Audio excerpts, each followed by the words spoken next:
Hello बच्चों, नमस्ते, आदाब, सत श्री अकाल एंड केम छो।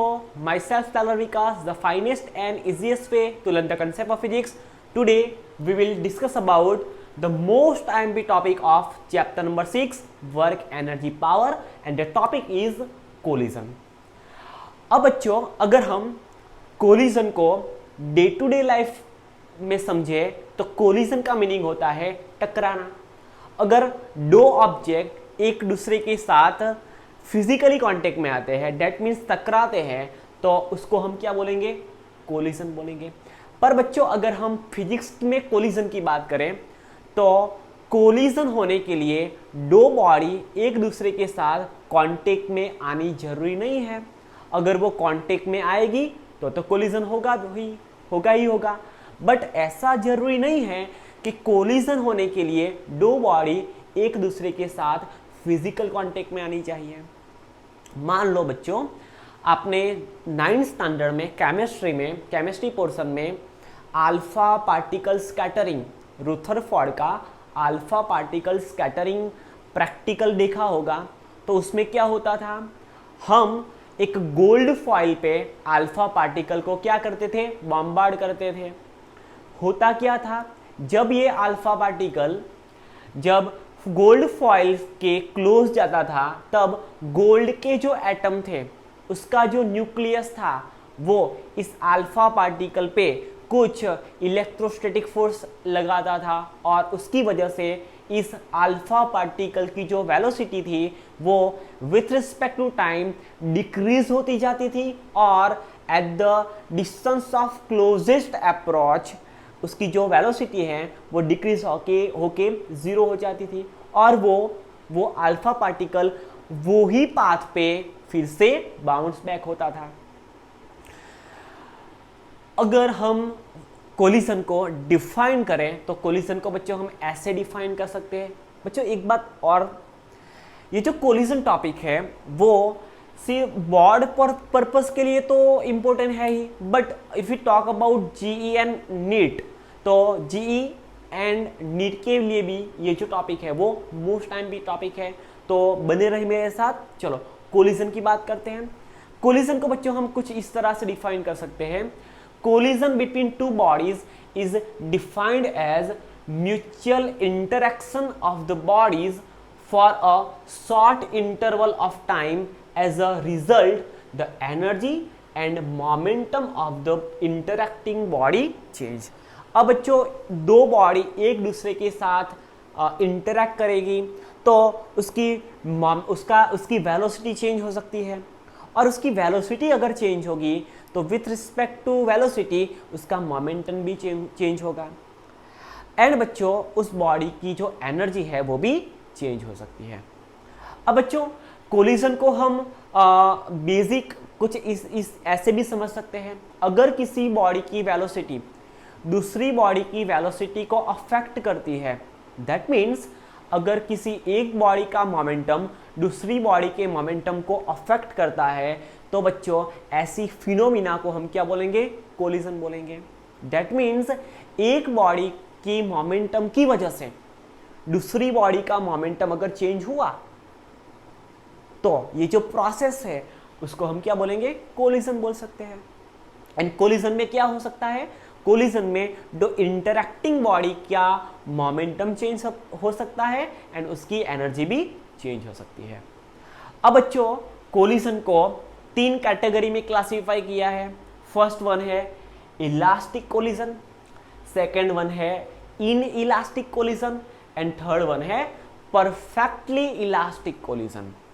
अब बच्चों, मैं जो बोलने जा रहा हूं वो एकदम ध्यान से सुनना। कोई भी टाइप का कोलिजन हो, अगर वो इलास्टिक कोलिजन हो, अगर वो इन इलास्टिक कोलिजन हो या तो वो परफेक्टली इलास्टिक कोलिजन हो, for the all types of collision the momentum of the system always remain conserved.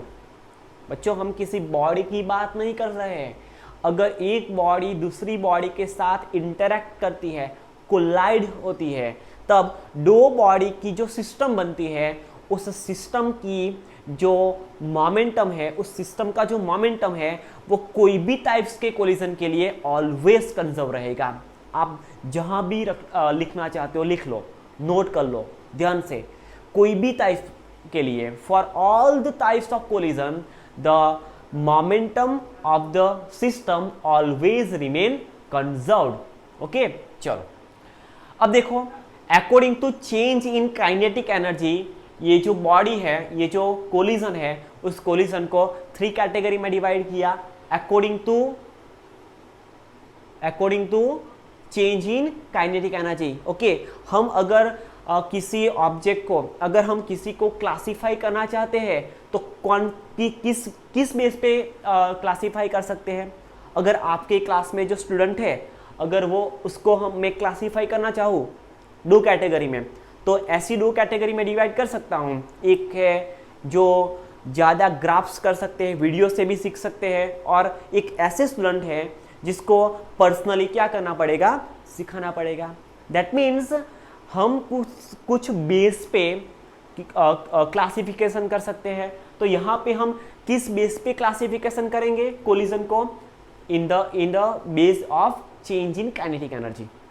Okay, चलो, कोई भी टाइप्स का कोलिजन होता है, उस सिस्टम की जो मोमेंटम है वो ऑलवेज कंजर्व रहती है। चलो बच्चों, अब बात करते हैं इलास्टिक कोलिजन की। हम इलास्टिक कोलिजन किसको बोलेंगे?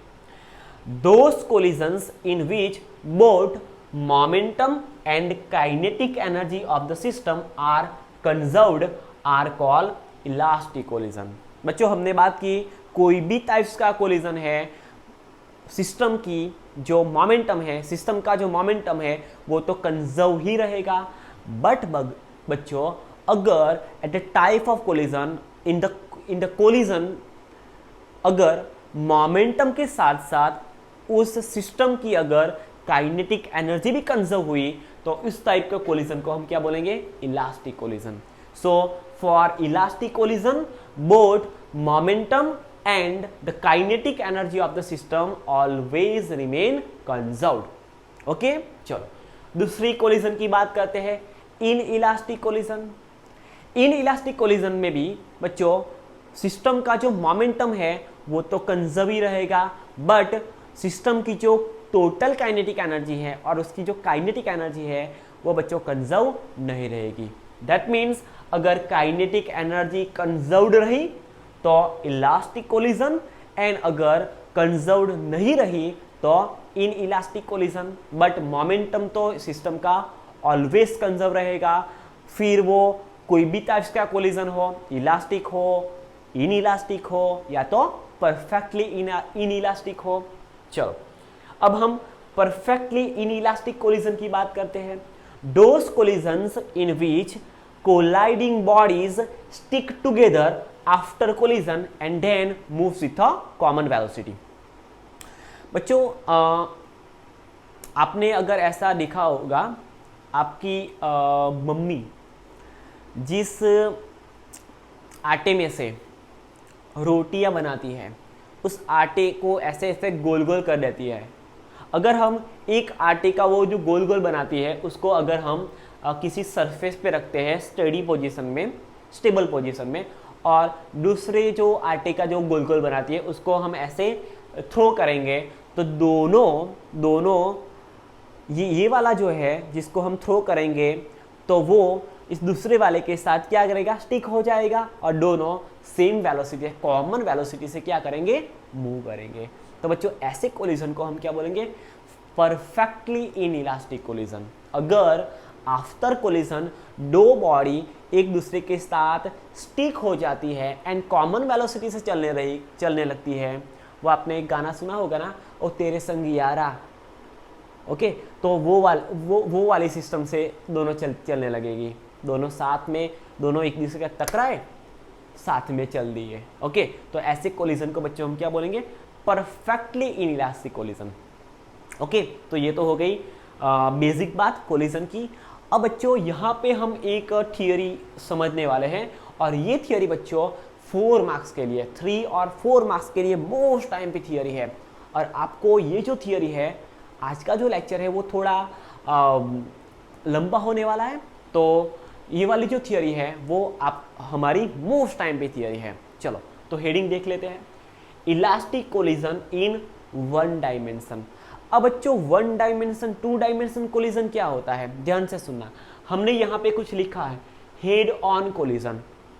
देखो यहाँ पे अगर हमारे पास एक ऑब्जेक्ट है, एक दूसरा ऑब्जेक्ट है, दोनों का जो लाइन ऑफ मोशन है, दोनों एक ही लाइन में मोशन में है, एक ही लाइन पे दोनों मोशन में है, और अगर दोनों एक दूसरे के साथ टकराते हैं तो अगर दोनों का line of impact, that means जिस लाइन पे दोनों इंटरैक्ट करेंगे, टकराते हैं, कोलाइड होते हैं, अगर उसका लाइन ऑफ इंपैक्ट भी अगर सेम हुआ बच्चों, तो ऐसे कोलिजन को हम क्या बोलेंगे, हेड ऑन कोलिजन। क्या बोलेंगे, हेड ऑन कोलिजन।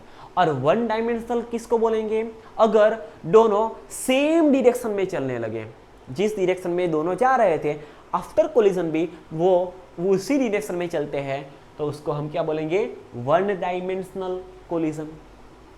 अब बच्चों टू डायमेंशनल कोलिजन किसको बोलेंगे, आपने कैरम तो खेला होगा, तो कैरम में जो कॉइन होती है उसको हम क्या करते हैं, स्ट्राइकर से स्ट्राइक करते हैं, तो स्ट्राइकर कुछ ऐसे चला जाता है और वो कॉइन है वो कुछ इस तरह से चली जाती है। दैट मीन्स ये जो कैरम का जो प्लेन है उस प्लेन में स्ट्राइकर ऐसे गया, कॉइन ऐसे गई, तो टू डायमेंशन प्लेन में मोशन हुआ। ओके, तो टू डायमेंशनल कोलिजन बोलेंगे बच्चों हम इसको। और अगर हमने स्ट्राइकर से कॉइन को स्ट्राइक किया, दोनों सेम डायरेक्शन में गए, तो उसको हम क्या बोलेंगे, वन डायमेंशनल। ओके, और अगर दोनों के line of motion and line of impact अगर सेम हुए, तो ऐसे कोलिजन को बच्चे हम क्या बोलेंगे, हेड ऑन कोलिजन। ओके, और दूसरा एक आता है उसको क्या बोलेंगे, oblique collision. That means plane, अब वो टू डायमेंशन में आएगा, तब हम बात करेंगे उसको डिटेल में। चलो अब बात करते हैं elastic collision in one dimension. बच्चे आप यहाँ पे देख सकते हो हमारे पास एक बॉल है, एक ऑब्जेक्ट है, स्फेरिकल ऑब्जेक्ट जिसका मास m1 है, एक दूसरा भी ऑब्जेक्ट है जिसका मास m2 है, जिसको हमने b से डिनोट किया है। ये जो बच्चों फर्स्ट वाला जो ऑब्जेक्ट है वो इनिशियली u1 जितनी वेलोसिटी से मोशन में है, और ये जो b वाला ऑब्जेक्ट है जिसका मास m2 है वो इनिशियली u2 जितनी वेलोसिटी से मोशन में है। अब बच्चों होता क्या है, अब ये दोनों टकराने के लिए क्या कंडीशन होना जरूरी है, अगर a वाले की velocity, that means if u1 is greater than u2, first object की m1 वाले ऑब्जेक्ट की वेलोसिटी अगर m2 मास वाले ऑब्जेक्ट की वेलोसिटी से ज्यादा हुई, that means if u1 is greater than u2, तो ये कोलिजन पॉसिबल है। तो बच्चों कुछ ऐसा हुआ कि इसकी वेलोसिटी इस वाले ऑब्जेक्ट की वेलोसिटी से ज्यादा है और दोनों एक ही लाइन पे मोशन में है, तो होगा क्या, ये वाला हौले हौले मोशन करेगा, ये वाला स्पीड से मोशन करेगा, तो दोनों एक दूसरे के साथ क्या करेंगे, टकराएंगे, इंटरैक्ट करेंगे, कोलाइड करेंगे। तो बच्चों बिफोर कोलिजन कुछ इस तरह की परिस्थिति है, but at the time of collision, that is during collision, कुछ ऐसा हुआ, दोनों एक दूसरे के साथ कांटेक्ट में आए। हाँ बच्चों, ऐसा भी हो सकता है दो बॉडी एक दूसरे के साथ जब कांटेक्ट में आती है, दैट मीन्स ड्यूरिंग कोलिजन दोनों का जो शेप है वो डिफॉर्म भी हो सकता है। ओके, और डिफॉर्म होगा, दैट मीन्स डिफॉर्म होने के लिए कुछ एनर्जी की जरूरत पड़ेगी। अब बच्चों आफ्टर कोलिजन क्या होता है, आफ्टर कोलिजन ये वाला जो जिसका मास m1 है वो ऑब्जेक्ट v1 जितनी वेलोसिटी से मोशन में आ जाता है, और उसी लाइन में ये जो m2 वाला ऑब्जेक्ट है वो v2 जितनी वेलोसिटी से मोशन में आ जाता है। दैट मीन्स दोनों ऑब्जेक्ट की वेलोसिटी आफ्टर कोलिजन बच्चों क्या हो गई, चेंज हो गई, बट उसका मास नहीं चेंज होगा। दैट मीन्स दोनों इंटरैक्टिंग बॉडी का जो मोमेंटम है, फिर से दोनों इंटरैक्टिंग बॉडी का जो मोमेंटम है, इंडिविजुअली बॉडी का जो मोमेंटम है वो चेंज हो जाएगा, बिकॉज वेलोसिटी चेंज हुई। And momentum is a product of mass and velocity. Mass तो सेम रहेगा बट वेलोसिटी चेंज होने की वजह से दोनों बॉडी का जो मोमेंटम है वो भी क्या करेगा, चेंज हो जाएगा। अब बच्चों हमने ऐसा देखा था कोई भी टाइप्स का कोलिजन हो तब उसमें बॉडी का नहीं बट सिस्टम का जो मोमेंटम है वो ऑलवेज कंजर्व्ड रहता है। तो यहां से हम लिख सकते हैं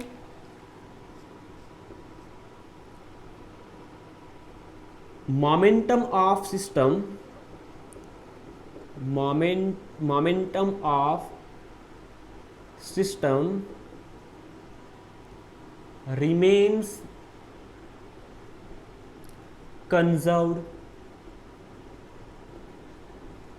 चलो बच्चों, अब सिस्टम का मोमेंटम कंजर्व रहेगा, उसको हम इस तरह से लिख सकते हैं मोमेंटम इनिशियल, और we can say momentum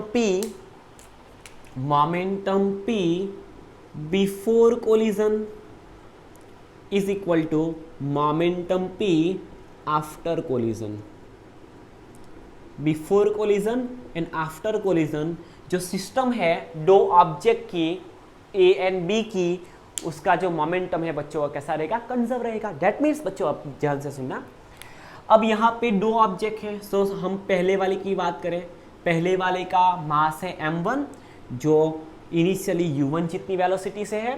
so momentum of first object क्या है, m1 u1 plus second object की बात करें तो जिसका मास m2 है वो इनिशियली u2 जितनी वेलोसिटी से मोशन में है, इज इक्वल टू, चलो आफ्टर कोलिजन क्या हुआ, आफ्टर कोलिजन ये जो m1 मास वाला ऑब्जेक्ट है वो v1 जितनी वेलोसिटी से चलने लगा, प्लस m2 मास वाला जो ऑब्जेक्ट है वो v2 जितनी वेलोसिटी से चलने लगा। So before collision whatever the magnitude of momentum of the system is that amount of momentum of the system remains after collision। so यहाँ से हम लिख सकते हैं, हमें यहाँ से एक फॉर्मूला मिला ऐसा, this is called equation number 1। इसको हम बच्चों इक्वेशन नंबर 1 दे देते हैं। चलो अब बात करते हैं कि हम यहाँ पे बात कर रहे हैं इलास्टिक कोलिजन की। That means for elastic collision both momentum as well as kinetic energy of the system remain conserve. So यहाँ से हम लिख सकते हैं kinetic energy of system remains conserved। चलो अगर काइनेटिक एनर्जी कंजर्व रहती है सो हम यहां से लिख सकते हैं kinetic energy before collision of the system is equal to kinetic energy of the system after collision.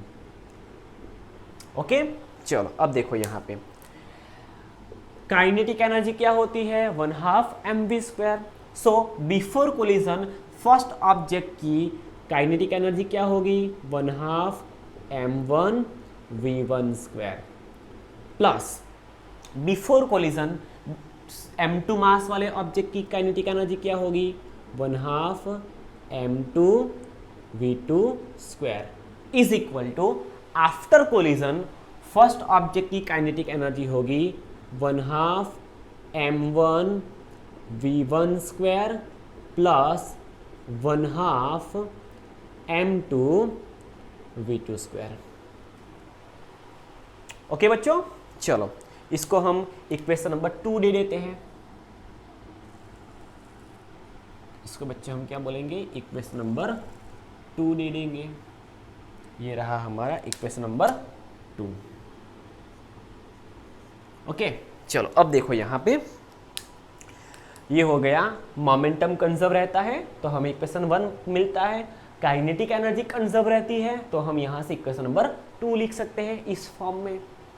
अब बच्चों देखो अगर हम इस दोनों इक्वेशन से कुछ रिजल्ट लाना चाहे तो हम ऐसा देख सकते हैं। देखो यहाँ पे फ्रॉम इक्वेशन 1 इंपॉर्टेंट रिजल्ट आएगा न्यूमेरिकल सॉल्व करने के लिए। फ्रॉम इक्वेशन 1, चलो इक्वेशन 1 से हम ऐसा लिख सकते हैं, अगर हम m1 मास को इक्वेशन की इज इक्वल टू के लेफ्ट हैंड साइड पे रखें तो यहां से हम लिख सकते हैं m1 u1। अब m1 वाले को हम लेफ्ट हैंड साइड पे लाएंगे तो माइनस m1 v1 हो जाएगा। देखो यहाँ पे m1 u1 वाली टर्म एज इट इज रखते हैं, इसको उठा के लेफ्ट हैंड साइड पे लाते हैं तो विथ नेगेटिव साइन हो जाएगा। Is equal to right hand side पे m2 v2 as it is है। अगर हम इस m2 वाली टर्म को left hand right hand side पे ले जाएंगे तो वो m2 u2 हो जाएगा। ओके बच्चों, चलो हमें कुछ ऐसा मिला। अब यहां से m1 कॉमन निकलेगा, सो m1 तो ब्रैकेट में हम लिख सकते हैं u1 minus v1 is equal to, यहाँ से m2 कॉमन लेंगे तो यहाँ से हम लिख सकते हैं v2 माइनस u2। चलो हमें यहाँ से एक रिजल्ट मिला जिसको हम इक्वेशन नंबर 3 दे देते हैं। ओके, इसको ही सिंप्लीफाई किया इक्वेशन नंबर 3। आप देना चाहते हो तो दे सकते हो, नहीं देना चाहते तो कोई दिक्कत नहीं है। चलो इसको रब कर देते हैं। आई होप आपने इसका स्क्रीनशॉट ले लिया होगा, ले लो। चलो अब रब करते हैं।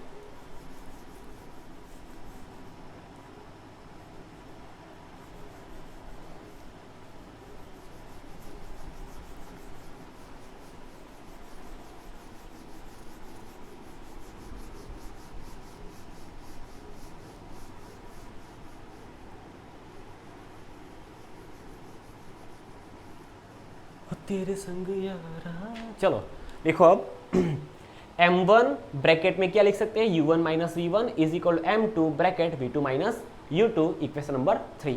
नाउ फ्रॉम इक्वेशन नंबर 2 को यूज करके हम ऐसा लिख सकते हैं फ्रॉम इक्वेशन 2। चलो इक्वेशन 2 में अगर हम m1 वाली टर्म को एक साइड पे या एंड m2 वाली टर्म को एक साइड पे रखें तो लेफ्ट हैंड साइड पे बच्चों ओके देखो यहाँ पे क्या होगा, यहाँ से हाफ कॉमन निकलेगा, यहाँ से हाफ कॉमन निकलेगा, राइट हैंड साइड पे भी यहाँ से हाफ कॉमन निकलेगा, यहाँ से हाफ, तो दोनों साइड्स पे हाफ क्या होगा, कैंसल आउट हो जाएगा। So we can write m1 v1 square plus m2 v2 square. बच्चों यहाँ पे u1 होगा, इनिशियल वेलोसिटी क्या है u1, ये बाय मिस्टेक हमने लिख लिया m2 u2। Okay, m1 1/2 m u1 square plus 1/2 m u2 square is equal to 1/2 m v1 square plus 1/2 m v2 square, m2 v2 square. चलो u1 होगा m1 u1 square plus m2 u2 square is equal to m1 v1 square plus m2 v2 square. देखो यहाँ पे half दोनों sides पे cancel out हो जाएगा common निकल के, so m1 u1 square plus m2 u2 square is equal to m1 v1 square plus m2 v2 square. चलो अब हम m1 वाली टर्म को एक साइड पे रखते हैं, so m1 u1 square as it is, इसको लेफ्ट हैंड साइड पे लाते हैं, so m1 v1 square is equal to right hand side पे already m2 v2 square as it is है। हम इस वाली टर्म को m2 वाली टर्म को राइट साइड पे ले जाते हैं, सो m2 u2 स्क्वायर। यार कब का ऐसा ही लिख रहे हैं हम, m2 u2 स्क्वायर। ओके चलो अब देखो यहाँ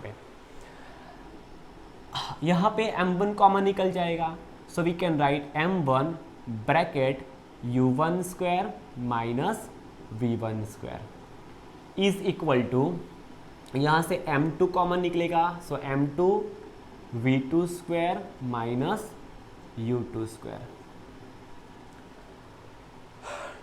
ओके बच्चों, चलो इसको हम फर्दर सिंप्लीफाई करें तो ऐसा लिख सकते हैं m1, अब देखो a square minus B square, तो a square minus B square क्या होता है, first bracket a plus B, second bracket a minus B. तो यहाँ से हम क्या लिखेंगे, first bracket that is u1 plus v1, second bracket u1 minus v1। Same as right hand side पे m2 फर्स्ट ब्रैकेट में लिखेंगे v2 plus u2, second bracket v2 minus u2। Okay, चलो इसको दे देते हैं इक्वेशन नंबर 4। अब बच्चों ध्यान से सुनना, अगर हम इक्वेशन 4 को इक्वेशन 3 से डिवाइड करें तो यहाँ पे हमें मोस्ट टाइम पे रिजल्ट मिलेगा। So equation 4 divided by equation 3। चलो इक्वेशन 4 की लेफ्ट हैंड साइड को हम इक्वेशन 3 की लेफ्ट हैंड साइड से डिवाइड करेंगे। सो m1 u1 plus v1, second bracket u1 minus v1 divided by left hand side of equation number 3 m1 u1 minus v1 is equal to right hand side of equation number 4, that is m2 v2 plus u2, second bracket v2 minus u2 divided by right hand side of equation number 3, that is m2 bracket v2 minus u2। अब बच्चों आपको यहाँ पे जो term equal लग रही है, same लग रही है, वो कैंसिल आउट हो जाएगी। तो यहाँ पे आप देख सकते हो m1 cancel out, u1 minus v1 cancel out, m2 cancel out, v2 minus u2 divided by v2 minus u2 cancel out. So यहाँ से हमारे पास, यहाँ पे हमारे पास रहेगा u1 plus v1 is equal to v2 plus u2। Okay, चलो bracket लिखने की जरूरत नहीं है। So u1 plus v1 is equal to u2 plus v2, या तो हम v2 प्लस u2 को क्या लिख सकते हैं, u2 प्लस v2 भी लिख सकते हैं, u2 प्लस v2। चलो बच्चों अब ध्यान से सुनना, अगर मैं u2 को इस तरफ लाऊंगा तो u1 minus u2 is equal to v2 as it is है, v1 राइट हैंड साइड पे चला जाएगा। सो v2 माइनस v1 लिख सकते हैं। बच्चों this is a most MP equation, इसको हम इक्वेशन नंबर 5 दे देते हैं। चलो इक्वेशन नंबर 5 दे देते हैं। अब बच्चों ध्यान से सुनना, अगर हम m2 वाले ऑब्जेक्ट की विथ रिस्पेक्ट टू m1 वाले ऑब्जेक्ट की रिलेटिव वेलोसिटी फाइंड करें, ध्यान फिर से एक बार, इस माई मिस्टेक, कुछ गलत हो गया। अगर हम b वाले की वेलोसिटी a वाले की वेलोसिटी के रिस्पेक्ट में फाइंड करें, दैट मीन्स अगर हम b ऑब्जेक्ट की, दैट मीन्स जिसका मास m2 है, उसकी अगर हम रिलेटिव वेलोसिटी फाइंड करें विथ रिस्पेक्ट टू a, तो क्या होगी, u1 माइनस u2 जितनी होगी। देखो यहाँ पे u1 माइनस u2 जितनी होगी। अगर हम आफ्टर कोलिजन इसकी रिलेटिव वेलोसिटी a की रिस्पेक्ट में फाइंड करें तो वो होगी v1 माइनस v2। ओके, यहाँ पे क्या है, v2 माइनस v1। अब बच्चों देखो यहाँ पे ध्यान से, ये वाली जो टर्म है उसको हम बोलेंगे relative velocity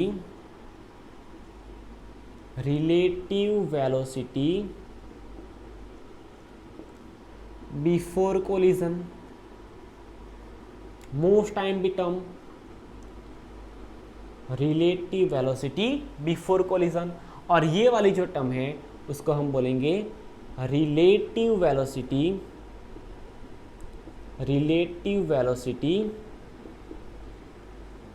after collision, relative velocity after collision. अब बच्चों जब हम जी नीट की प्रिपरेशन करेंगे, जी नीट के टाइप के जो क्वेश्चन देखेंगे, उसमें इस रिलेटिव वेलोसिटी बिफोर कोलिजन को एक नया नाम दिया है, वेलोसिटी ऑफ अप्रोच। जब वो दोनों टकराने के लिए आते हैं, दैट मीन्स बिफोर कोलिजन, दोनों की जो रिलेटिव वेलोसिटी होगी उसको हम क्या बोलेंगे, velocity of approach. And after collision जो रिलेटिव वेलोसिटी होगी उसको हम बोल सकते हैं velocity of separation, velocity of separation.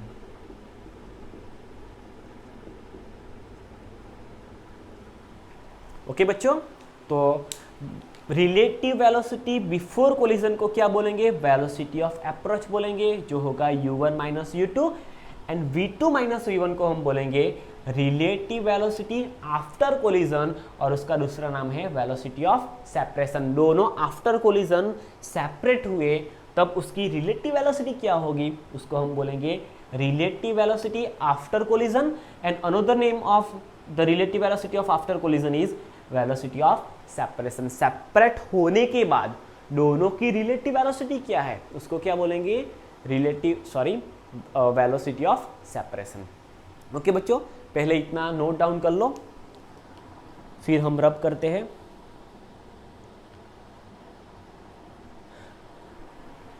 चलो, आई होप कि आपका इतना हो गया। टेक अ स्क्रीनशॉट ले लो।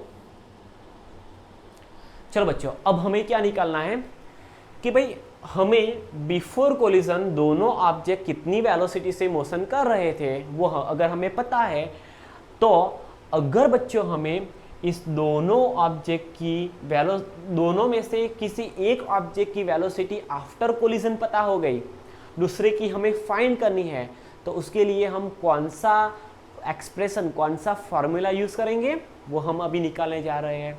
सो आपका ये हो गया होगा, आई होप। तो आप इसका स्क्रीनशॉट ले लो, इसको रब करते हैं हम।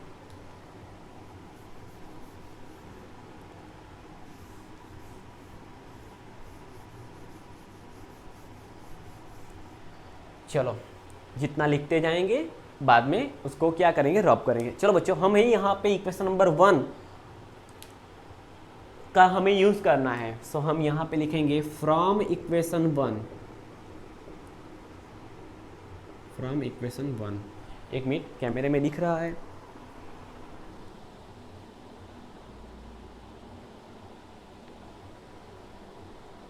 ओके, दिख रहा है। चलो अब देखो यहाँ पे फ्रॉम इक्वेशन 1, इक्वेशन 1 क्या है? ओके बच्चों, चलो इक्वेशन 1 की फिर बाद में बात करते हैं। फ्रॉम इक्वेशन 5, ध्यान से सुनना, फ्रॉम इक्वेशन 5। बच्चों हमें इस फर्स्ट वाले ऑब्जेक्ट की जो वेलोसिटी है आफ्टर कोलिजन v1 जितनी वेलोसिटी है वो हमें फाइंड करनी है। तो कैसे फाइंड करेंगे? चलो, अब हमें इक्वेशन नंबर 5 क्या कहता है, अगर हम इस v2 को सब्जेक्ट बना ले या तो v1 को बना ले, चलो जिसको बनाना है बना लो, v2 को बना ले। चलो, अगर हम v2 को सब्जेक्ट बनाते हैं फ्रॉम इक्वेशन 1, तो v2 इज इक्वल टू क्या लिख सकते हैं, v2 इज इक्वल टू, ये v1 यहाँ पे चला जाएगा, सो u1 minus u2 and minus v1 left hand side पे जाके प्लस v1 हो जाएगा। ओके बच्चों, अब देखो हमने v2 को सब्जेक्ट बनाया ना, डेट मीन्स हमारा जो इक्वेशन है वो v1 की फॉर्म में ट्रांसफर हो जाएगा, because we have to write u1 minus u2 plus v1 instead of writing v2। Now बच्चों अब हम इक्वेशन नंबर 1 यूज करेंगे। सो फ्रॉम इक्वेशन 1,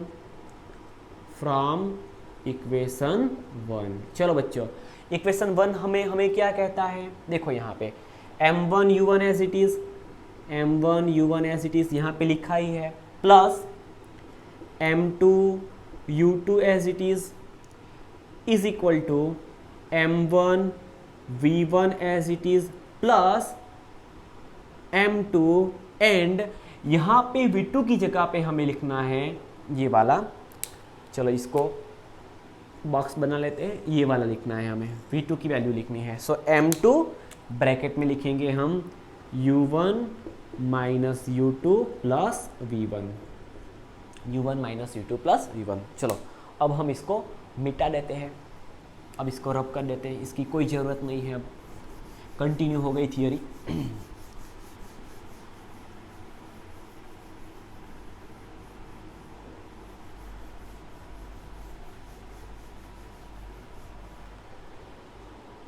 चलो बच्चों अब इसको हम सिंप्लीफाई करते हैं, so m1 u1 plus m2 u2 is equal to m1 v1 plus, इस ब्रैकेट को रिमूव करेंगे तो m2 u1 होगा माइनस m2 u2 होगा प्लस m2 v1 होगा। अब बच्चों ध्यान से सुना, हमें यहाँ पे फाइंड करनी है v1 की वैल्यू, बिकॉज हमने यहाँ पे v2 की जगह पे v1 के फॉर्म में इक्वेशन को ट्रांसफर कर दिया। सो हमें इस इक्वेशन को in the form of v1 को सब्जेक्ट बनाना है यहाँ पे। तो क्या करेंगे, कोई दिक्कत नहीं है, हम सभी टर्म को कहाँ पे लाएंगे, लेफ्ट हैंड साइड पे, और राइट हैंड साइड पे सिर्फ v1 वाली टर्म को ही लिखेंगे। So m1 u1 as it is on left hand side. चलो हम इस वाली टर्म को यहाँ पे ले आते हैं। सो m1 v1 हो जाएगा लेफ्ट हैंड साइड पे आके, plus m2 u2 as it is है। क्या किया बच्चों हमने यहाँ पे, v1 को तो सब्जेक्ट बनाना है, तो v1 को कैसे ला सकते हैं, चलो m1 u1 as it is. चलो इस वाली टर्म को मैं लाता हूँ। So m2 u1 minus plus m2 u2 as it is है। चलो u2 वाली टर्म को लाते हैं, माइनस m2 u2 इस साइड पे आके प्लस m2 u2 हो जाएगा, इज इक्वल टू हम ये दोनों टर्म को लेफ्ट हैंड साइड पे लाए। अब राइट हैंड साइड पे क्या रह गया, m1 v1 plus m2 v1। चलो अब देखो ये दोनों टर्म में से u1 कॉमन निकलेगा, सो हम u1 को कॉमन निकालते हैं। चलो पहले m1 माइनस m2, चलो दोनों में से क्या कॉमन निकलेगा, u1, सो u1 प्लस इस टर्म की बात करें तो इस टर्म में क्या है, m2 u2, ये भी m2 u2, that means 2 times m2 u2, so we can write 2 times m2 u2 is equal to, right hand side की बात करें तो दोनों टर्म्स है उसमें v1 कॉमन है, so we can write m1 plus m2 और v1 क्या है, कॉमन है। चलो अब हम v1 को सब्जेक्ट बनाते हैं। So v1 is equal to v1 as it is, remain as it is on right hand side, ये वाला जो ब्रैकेट है वो लेफ्ट हैंड साइड पे आएगा।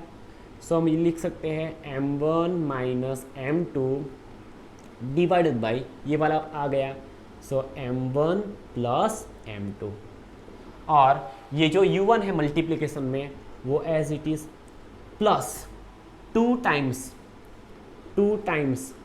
m2 u2 डिवाइडेड बाई ये आया ना, तो दोनों की डिवीजन में चला जाएगा। So we can write m1 plus m2। Okay, अब v1 को कुछ मत करना, v1 को तो हमने क्या किया, सब्जेक्ट बनाया। बच्चों हमें यहाँ पे आफ्टर कोलिजन फर्स्ट ऑब्जेक्ट की वेलोसिटी क्या होगी, उसका एक एक्सप्रेशन मिल गया। चलो इसको हमने इक्वेशन नंबर 5 दिया था, इसको हम इक्वेशन नंबर 6 दे देते हैं।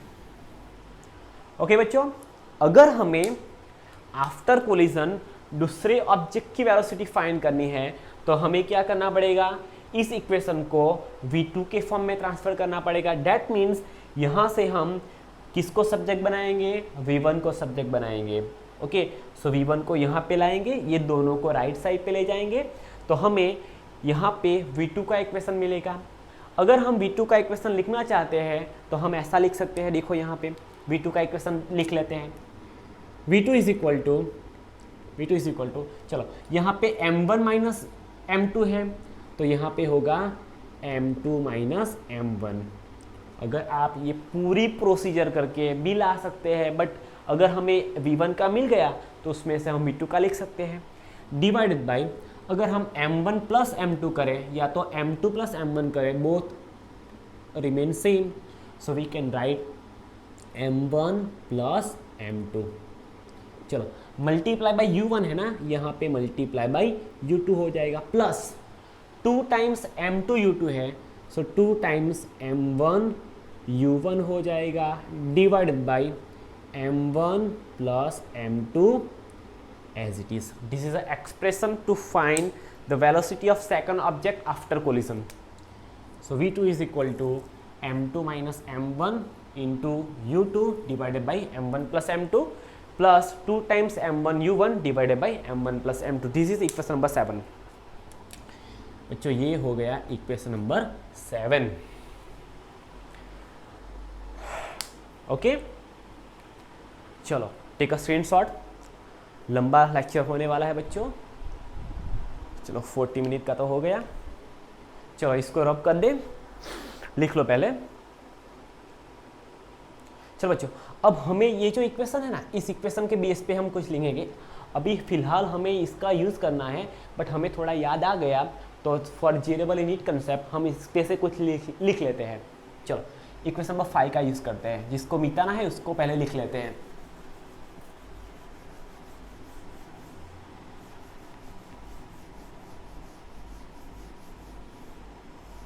ये रहा हमारा इक्वेशन नंबर 5. चलो अब from equation 5 most time beating, from equation 5.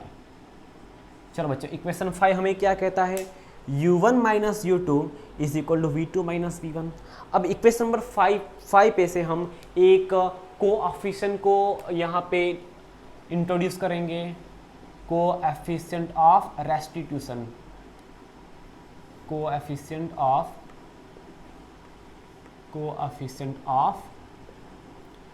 Restitution.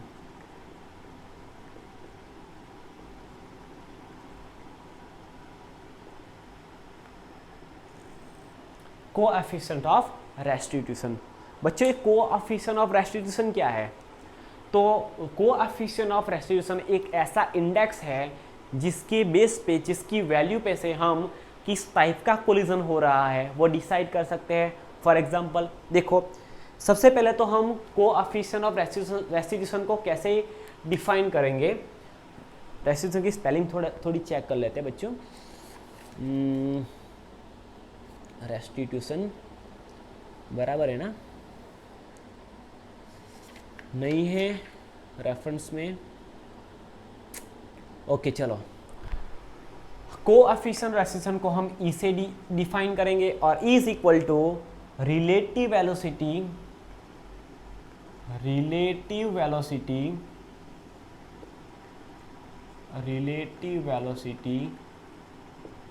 After collision.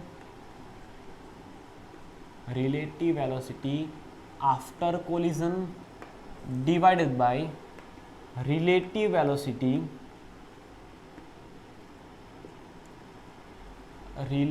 velocity before collision. Coefficient of restitution is a ratio of relative velocity after collision and relative velocity before collision. चलो बच्चों, और इसको हम ऐसा भी लिख सकते हैं और करके क्या लिख सकते हैं, coefficient of restitution is equal to relative velocity after collision को हम क्या बोलेंगे, वेलोसिटी ऑफ सेपरेशन.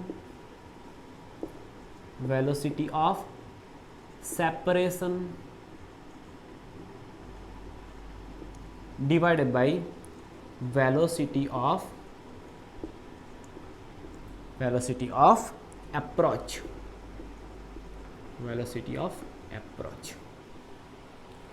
ओके बच्चों, चलो तो ये हो गया. चलो तो हम E इज इक्वल टू चलो वेलोसिटी ऑफ सेपरेशन क्या है, वेलोसिटी ऑफ सेपरेशन है v2 minus v1 and velocity of approach क्या है u1 माइनस u2. सो यहाँ से हम E की वैल्यू फाइंड कर सकते हैं, coefficient of restitution. Okay, coefficient of restitution E की वैल्यू फाइंड कर सकते हैं, v2 minus v1 divided by v1 minus u1 minus u2. चलो अब देखो,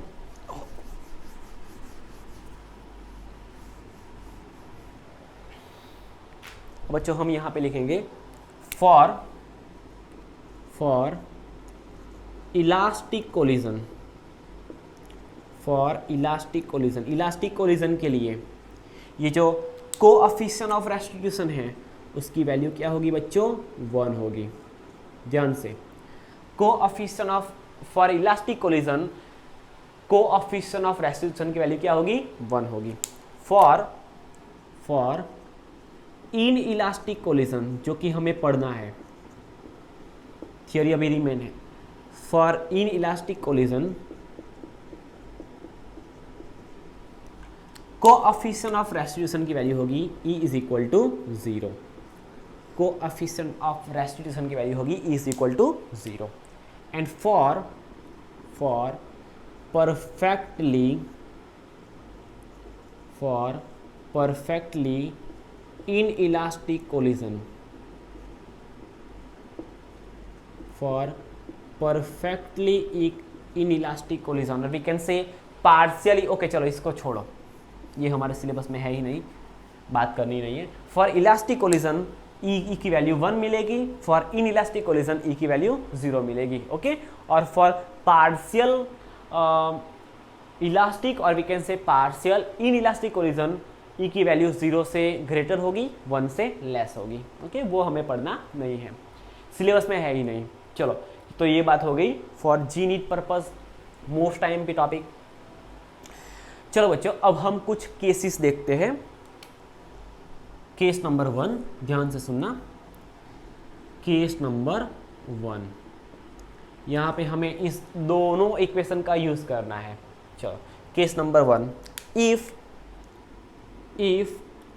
m1 is equal to m2 is equal to m, अगर दोनों बॉडी का मास अगर सेम है तो आफ्टर कोलिजन दोनों की वेलोसिटी क्या होगी, वो हमें यहाँ पे फाइंड करना है। चलो, आफ्टर कोलिजन फर्स्ट बॉडी की velocity v1 is equal to, चलो अब हम m1 is equal to m, m2 is equal to m, so m minus m तो 0 multiply by anything is equal to 0, तो ये वाले टर्म तो 0 हो जाएगी। If you talk about second term, so m2 की जगह पे हमें क्या रखना है, m2 की जगह पे हमें m रखना है, यहाँ पे भी क्या रखना है, m प्लस m, तो ये हो जाएगा 2m u2, ये हो जाएगा m plus m, that means 2m। चलो देखो, 2m 2u2 divided by m1 plus m2। अब दोनों की जगह पे हम m लिखेंगे, so v1 is equal to 2 times m into u2 divided by m plus m, so 2 times m, यहाँ से m cancel out, 2 cancel out, so v1 is equal to u2। बच्चों, मोस्ट IMP रिजल्ट, ये बच्चों ये result हमें क्या कहता है, अगर कोलाइड होने वाले दोनों ऑब्जेक्ट का मास अगर सेम है तो आफ्टर कोलिजन फर्स्ट बॉडी की velocity before collision second body की वेलोसिटी कितनी होगी, होगा क्या बच्चों। अगर ये u1 जितनी वेलोसिटी से चल रहा है, ये u2 जितनी वेलोसिटी से चल रहा है बिफोर कोलिजन, आफ्टर कोलिजन क्या होगा, ये वाला है, ये u1 वाला वो अपनी वेलोसिटी इसको दे देगा, और ये जो u2 वाला है वो इसकी वेलोसिटी इसको दे देगा। So after collision velocity of first object is equal to velocity of second object before collision, so v1 is equal to u2, most time पे रिजल्ट। चलो अब हम v2 फाइंड करते हैं, सो v2 इज इक्वल टू, चलो यहाँ पे देखो m माइनस m, तो ये वाली टर्म तो 0 हो जाएगी। सेकंड टर्म की बात करते हैं, 2m1 u1 divided by m1 plus m2, सो यहाँ से v2 निकालते हैं, so velocity of second object after collision, चलो 2 टाइम्स m1 की जगह पे m, u1 as it is m plus m, so 2 times m, so यहाँ से हम v2 निकालेंगे, so v2 is equal to 2 cancel out, mm cancel out, so v2 is equal to u1। So होगा क्या बच्चों, यहाँ पे velocity of second, if both objects are of same mass, then the velocity of second object after collision is equal to the velocity of first object before collision. So दोनों की जो velocity होगी वो क्या होगी, इंटरचेंज हो जाएगी. सो यहाँ से हम कंक्लूजन क्या लिख सकते हैं, यहाँ से हम क्या कंक्लूजन लिख सकते हैं, if the colliding bodies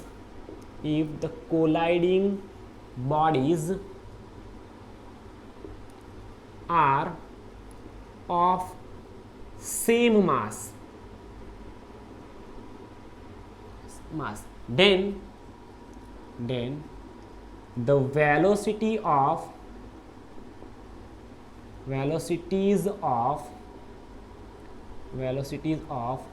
bodies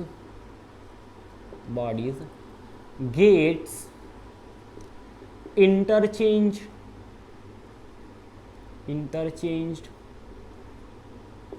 after collision.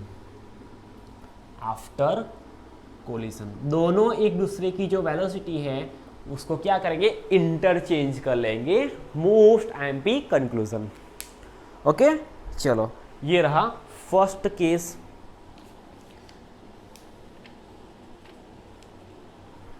चलो लिख लो फटाफट. लिख लिया? चलो अब देखते हैं हम, मिटा दें इसको.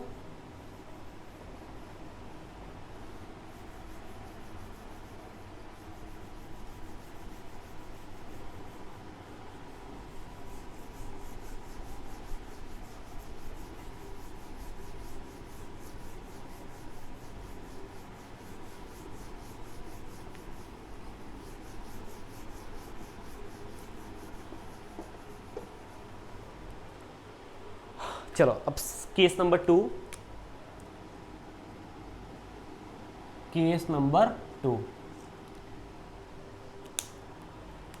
if target body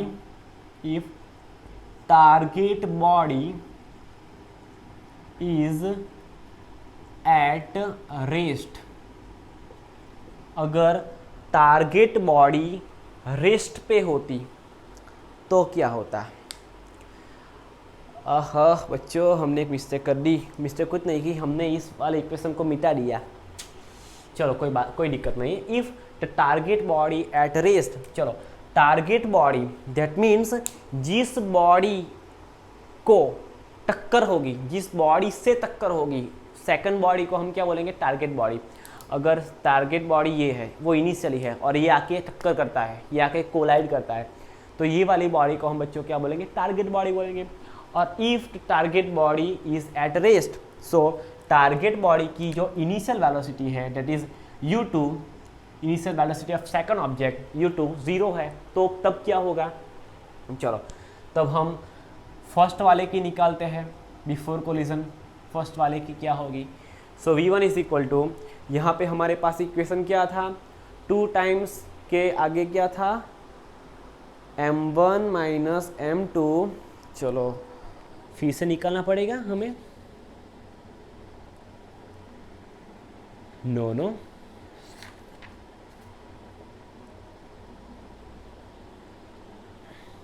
v1 is equal to m1 minus m2 divided by m1 plus m2, ऐसा था ना.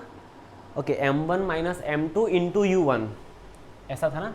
देखो m1 minus m2 into u1 divided by m1 plus m2, plus बात कर रहे हैं v1 की, सो यहाँ पे होगा 2 times m2 divided by m1 plus m2 divided by m1 plus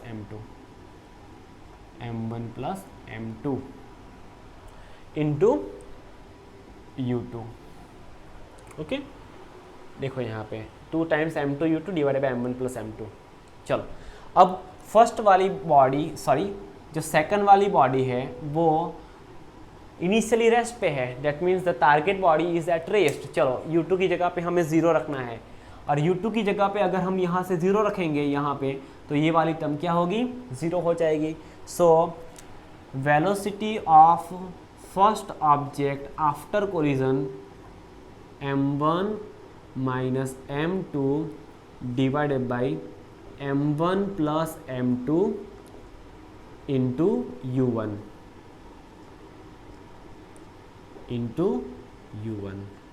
okay, ये हो जाएगी फर्स्ट बॉडी की वेलोसिटी।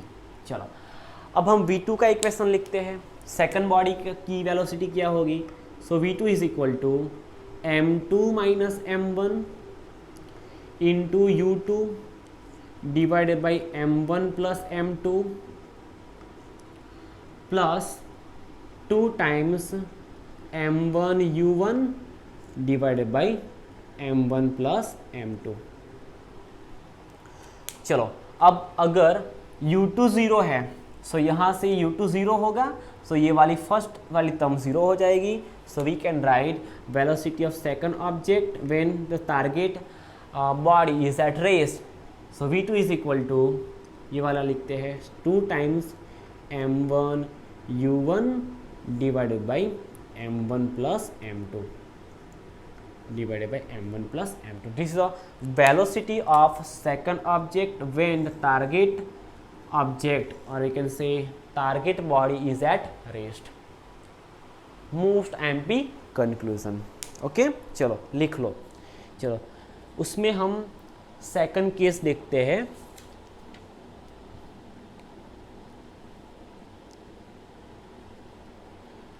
अब सेकंड केस में हम एक दूसरा केस देखते हैं। सेकंड केस में ही, if both bodies are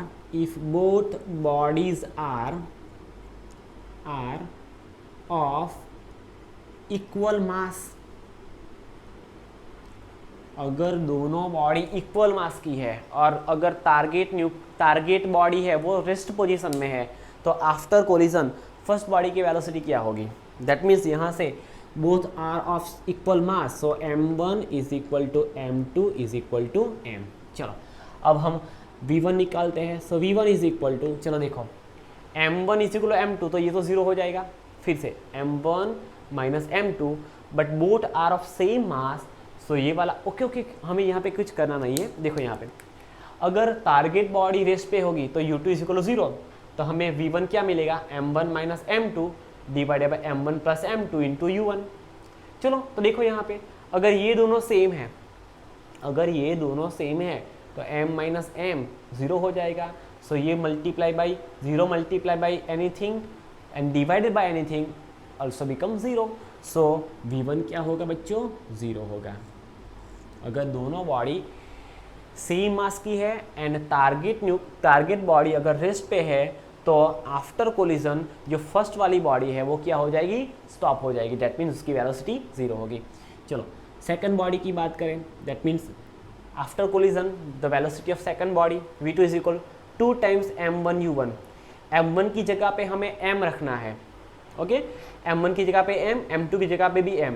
so 2m u1 divided by 2m, so 2m cancel out. So v2 is equal to u1। बच्चों ये वाला रिजल्ट भी इंपॉर्टेंट रिजल्ट है, फील करो थोड़ा इसे।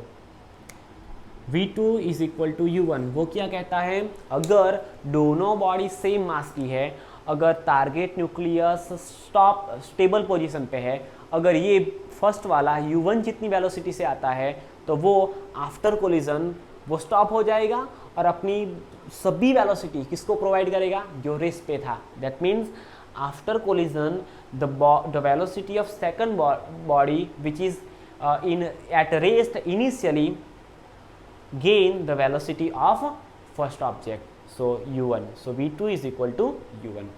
चलो सेकंड केस देखते हैं, उसमें ही सेकंड केस में ही b देखते हैं। चलो b हमें क्या कहता है, कहाँ पे गया, हाँ, when the mass of body B is negligible as compared to A, if the mass of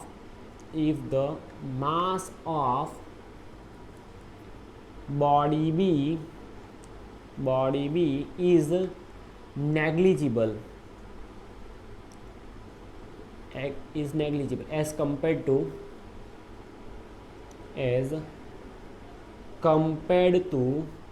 mass of body ए।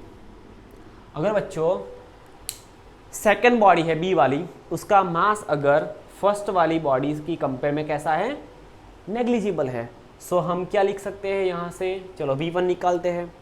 चलो अब देखो यहाँ पे, अगर फर्स्ट वाले की सेकंड बॉडी का मास अगर फर्स्ट बॉडी के मास की कंपेयर में अगर नेग्लिजिबल है, तो हम यहाँ से क्या लिख सकते हैं, देखो यहाँ पे m1 माइनस m2, चलो पहले यहाँ से कुछ लिख लेंगे हम यहाँ पे, तो हम लिख सकते हैं m1 माइनस m2, m2 की कंपेयर में m1 बहुत कम है, सो m1 माइनस m2 बहुत ज़्यादा में से बहुत कम को हम सब्ट्रैक्ट करेंगे तो कोई चेंज तो होगा, बट वो चेंज कैसा होगा, अप्रोक्सीमेटली 0 होगा। सो m1 minus m2 is approximately m1। भाई m1 की कंपेयर में m2 कुछ है ही नहीं, वो नेग्लिजिबल है, सो m1 माइनस m2 क्या होगा, अप्रोक्सीमेटली m1 जितना होगा। Same as m1 plus m2 भी क्या होगा, m1 प्लस m2। m2 में अगर हम छोटा सा मास ऐड करेंगे तो m2 में कोई चेंज नहीं होने वाला, so m2 minus m2 plus m1 is also approximately m1। Okay, चलो अब हम V1 निकालते हैं। Velocity of first object after collision is equal to, चलो m1 माइनस m2 की जगह पे क्या लिखेंगे, m1 divided by m1 plus m2 की जगह पे क्या रखेंगे, m1 plus 2 times m2 as it is, 2 times m2 as it is, u2 as it is, divided by m1 plus m2, so m1 plus m2 की जगह पे हम क्या लिख सकते हैं, अप्रोक्सीमेटली m1, सो ये वाला 0, सो वेलोसिटी होगी, velocity of first object after collision is equal to 2 times m2 u2 divided by m1. This is the velocity of first object after collision when the mass of second body is negligible as compared to mass of first body. चलो V2 निकालते हैं, velocity of second object निकालते हैं। V2 is equal to, चलो यहाँ से V2 कहाँ पे गया, ओके, m2 माइनस m1। बच्चों देखो यहाँ पे, अगर m2 माइनस m1, देखो m1 minus m2 approximately m1 है, because m1 is very much larger than m2।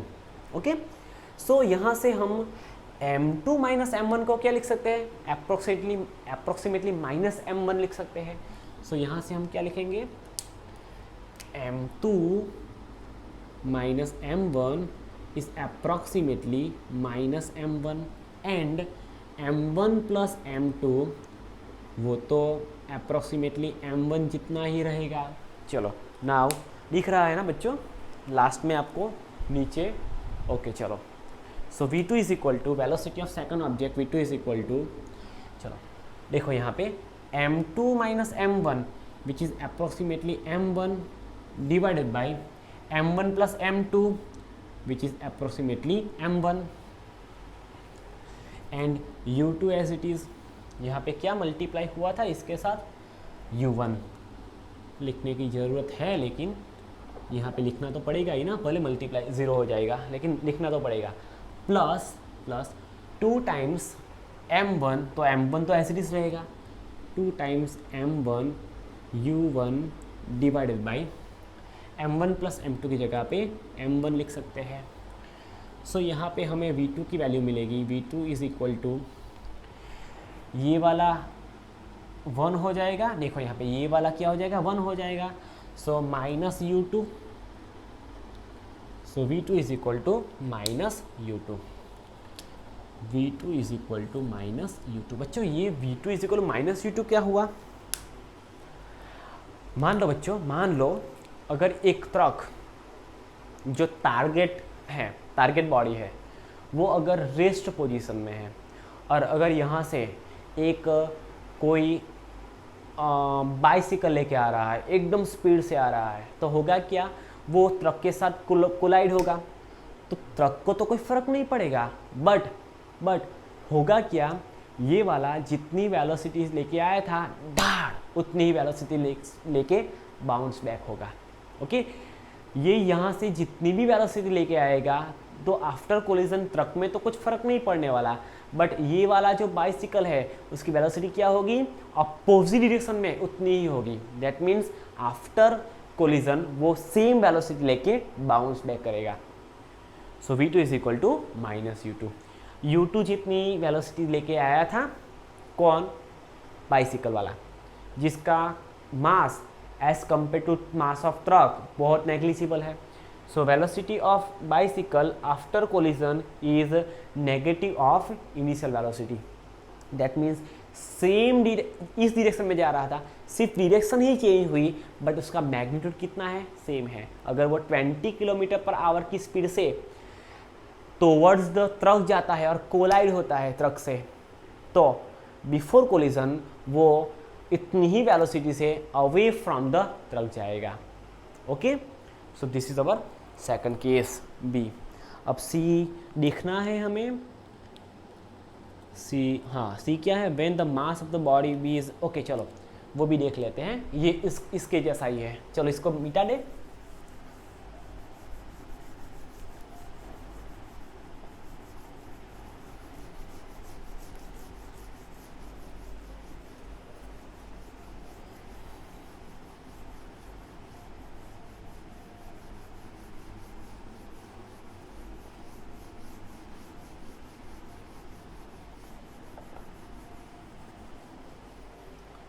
चलो इसमें सी नंबर का केस लिख लेते हैं।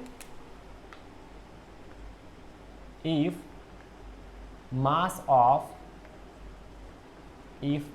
Of body A is negligible as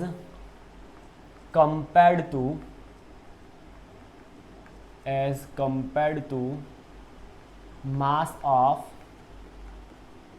body। अगर बच्चों, चलो यहाँ से यहाँ पे हम ऐसा लिख सकते हैं, अगर m1 का मास बहुत कम ज़्यादा है, सो m1 is very much greater then m2 लिख सकते हैं। तो यहाँ पे हम क्या लिख सकते हैं, अगर सेकंड बॉडी का मास फर्स्ट बॉडी की मास की कंपेयर में बहुत ज़्यादा हुआ, सो m2 is very much greater than m1। So as compare to mass of second object, second body, the mass of first body is negligible. चलो बच्चों, अब हम यहाँ से क्या लिख सकते हैं, m1 माइनस m2 की जगह पे लिख सकते हैं, m1 माइनस m2 की जगह पे हम लिख सकते हैं minus m2, because m2 is very much larger then m1। And m1 plus m2 की जगह पे हम लिख सकते हैं m1 plus m2 is equal to m2।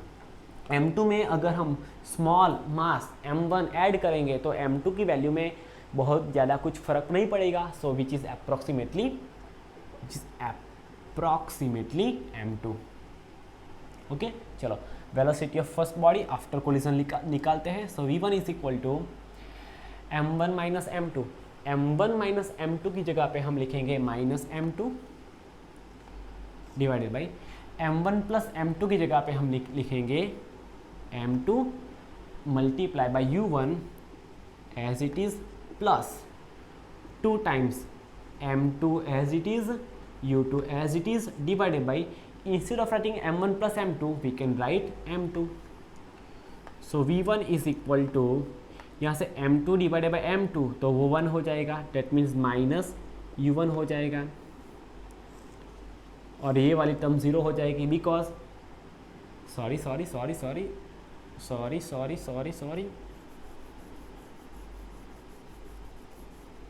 v1 is equal to minus u1 plus, ये भी m2 है, ये भी m2 है, कैंसल आउट हो जाएगा, सो 2 times u2। So velocity of first object after collision इतनी होगी, minus u1 plus 2 times u2।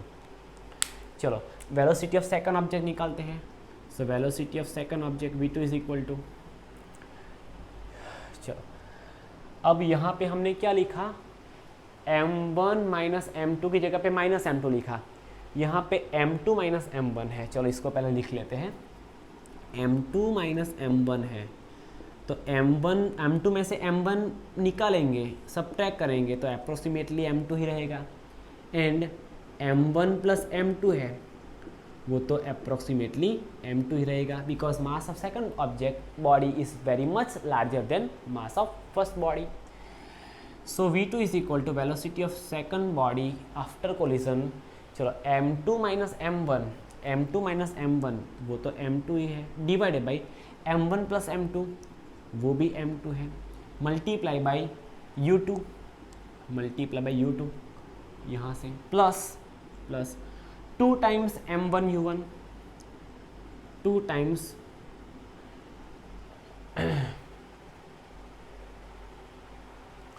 अब बच्चों देखो ये m1 है, ओके चलो m1 as it is, u1 as it is, divided by m1 plus m2 जिसको हम क्या लिख सकते हैं, अप्रोक्सीमेटली m2 लिख सकते हैं।